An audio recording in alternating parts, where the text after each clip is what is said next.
Hi friends, welcome to my channel. ఇప్పుడు నేను చదివి వినిపించబోయే చందమామ కథ పేరు పంచకళ్యాణి. బ్రహ్మదత్తుడు కాశీరాజ్యాన్ని పరిపాలించే కాలంలో ఒకప్పుడు బోధిసత్వుడు ఉత్తమ జాతి అశ్వంగా జన్మించాడు. అది రాజుగారి గుర్రాల్లోకెల్లా ప్రధానమైన పంచకళ్యాణిగా ఎంచబడుతూ ఉండేది. అందుచేత దాని పోషణ, అలంకరణ ప్రత్యేకించి రాజటీవీ ఉట్టిపడేటట్టు జరుపుతూ వచ్చారు. రాజుగారి గుర్రాల్లో ముఖ్యమైన ఆ పంచకళ్యాణికి 3 ఏళ్ల నాటి ప్రశస్తమైన పాత ధాన్యాలతో ఆహారం తయారు చేసి పెట్టేవారు. దాని ఆహారం మామూలు అన్ని గుర్రాలకు మోస్తారుగా కాక 1000 మొహరీలు ఖరీదు చేసే ఒక బంగారు పళ్ళెంలో పెట్టేవారు. అది మసిలే శాల గుమగుమలాడుతూ పరిమళించేది. ఆ శాల చుట్టూత ఆకర్షణీయమైన తెరలు వేళ్లాడుతూ ఉండేవి. పైన బంగారు పువ్వులు చెమికి వేసిన అందాల చాందిని కట్టబడి ఉండేది. 4 గోడలకు సువాసనలు విరజిమ్మే రకరకాల పుష్పజాతులు అమర్చబడి ఉండేవి. రాత్రింబగళ్ళు ఆ శాల అగరవత్తులు ధూపంతో, సుగంధ ద్రవ్యాల పరిమళాలతో వెలిగిపోతూ ఉండేది. ఇటువంటి ఉత్తమమైన అశ్వం గల కాశీరాజును చూస్తే ఇరుగు పొరుగు సామంతరాజులు ఎవరికి అంతగా ఇష్టం ఉండేది కాదు. ఒకప్పుడు 7 సామంతరాజులు ఒకటిగా చేరి కాశీరాజుకు ఇలా రాయబారం పంపించారు. మీ రాజ్యం మాకు అప్పగించినా సరే, లేకుంటే యుద్ధానికి తయారై వచ్చినా సరే అని. వెంటనే కాశీరాజు తన మంత్రులను సమావేశపరచి సంగతి సందర్భాలు విప్పి చెప్పాడు. అందుకు మంత్రులు, మహారాజా, మీరు యుద్ధరంగానికి స్వయంగా వెళ్ళవలసిన పని లేదు. మన సేనాని వీరప్పను పంపిస్తే సరి, అతడే జయించుకు వస్తాడు. అటువంటి వాడే జయించలేకపోయినట్టు అయితే తరువాత సంగతి అటుపైన ఆలోచిద్దాం అని సలహా ఇచ్చారు. అప్పుడు కాశీరాజు సేనానిని పిలిపించి, ఓయి వీరవర్మ, మన మీదికి ఇప్పుడు 7 సామంతులు ఎదురు తిరిగి రాబోతున్నారు. ఆ 7 జయించటం నీ వల్ల అవుతుందా అని అడిగారు. మహాప్రభు, ఏలికకు ఎంతో ప్రియమైనటువంటి పంచకళ్యాణిని దయచేయిస్తిరంటే ఈ 7 రాజులనే కాదు, దేశమంతటిని ఒక్క దెబ్బతో జయించుకొని రాగలను అని ధీమాగా పలికాడు వీరవర్మ. అందుకు రాజు సంతోషంతో పంచకళ్యాణిని తీసుకుని వెళ్ళి యుద్ధం జయించుకుని రమ్మని సేనానిని పంపాడు. రాజు వద్ద సెలవు తీసుకున్న సేనాని వెంటనే పంచకళ్యాణిని తీసుకొని యుద్ధానికి బయలుదేరాడు. వీరవర్మ మెరుపులాగా కోట నుండి ఇవతల పడ్డాడు. ధైర్య సాహసాలతో పోరాడి మొదటి సామంతుణ్ణి పట్టి బందీగా తీసుకున్నాడు. మళ్ళీ యుద్ధరంగానికి వచ్చి 2వ సామంతుణ్ణి, అలాగే వరుసగా 5 రాజులను బందీలుగా చేసుకున్నాడు. ఇంతవరకు జయించుకు వచ్చిన వీరవర్మ 6వ రాజును చేరుకొని ఆ రాజుతో తలపడి జయించే అంతలో అతని గుర్రానికి దెబ్బ తగిలి గాయం నుంచి నెత్తురు ప్రవహించసాగింది.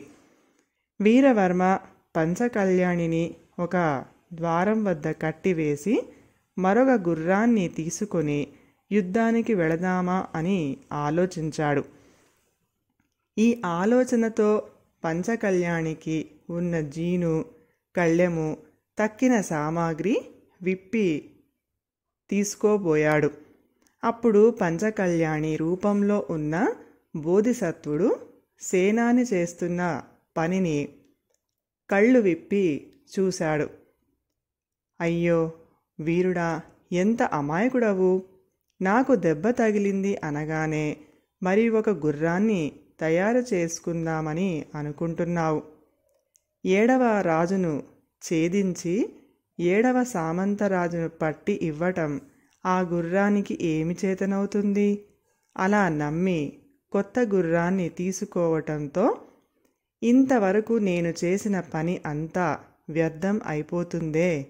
పైగా నువ్వు నిష్కారణంగా శత్రువు చేతుల్లో పడి చచ్చిపోతావే. మన యజమాని అయిన కాశీరాజు అతి సులువుగా సామంతుల చేతులలో చిక్కుకొని పోతాడే.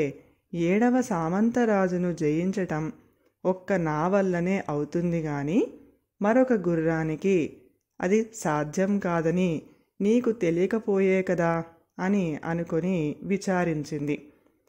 అంతటితో ఊరుకోలేదు. దెబ్బ తగిలి అలా పడిపోయి ఉన్న ఆ పంచకళ్యాణి వీరవర్మను దగ్గరకు పిలిచి ఇలా చెప్పింది.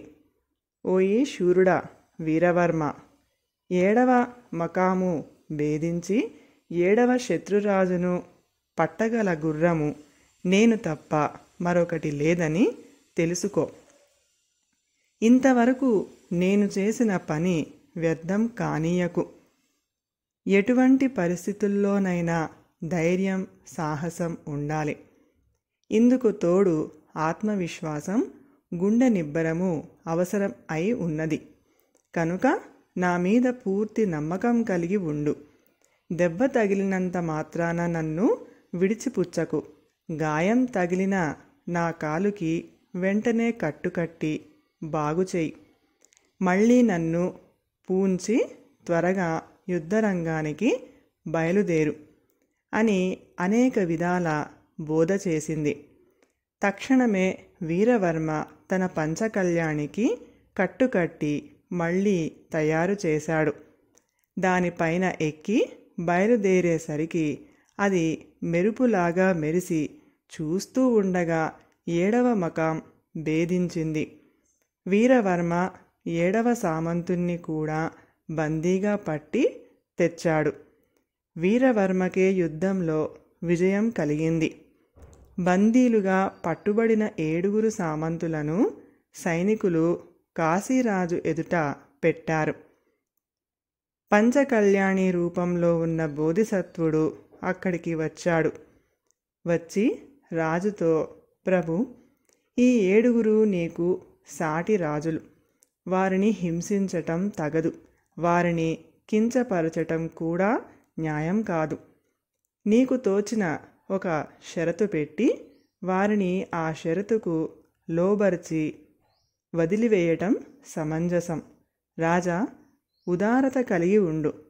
ధర్మబుద్ధితో న్యాయంగా రాజ్యం ఏలుకో అని బోధించగా భటులు వచ్చి గుర్రం వంటిపైన ఉండే అలంకారాలు అన్నీ తీసివేశారు. తీస్తూ ఉండగానే పంచకళ్యాణి రూపంలో ఉన్న బోధిసత్వుడు పంచత్వం పొందాడు. తరువాత కాశీరాజు ఆజ్ఞ ప్రకారం సమస్తమైన మర్యాదలతో గుర్రానికి ఉత్తర క్రియలు జరిగాయి. వీరవర్మకు గొప్ప గౌరవం జరిగింది.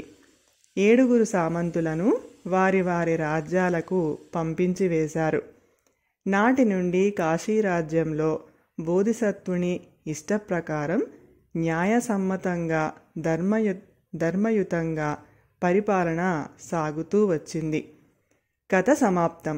ఈ కథ కనుక మీకు నచ్చినట్లయితే ప్లీజ్ లైక్ చేయండి, షేర్ చేయండి.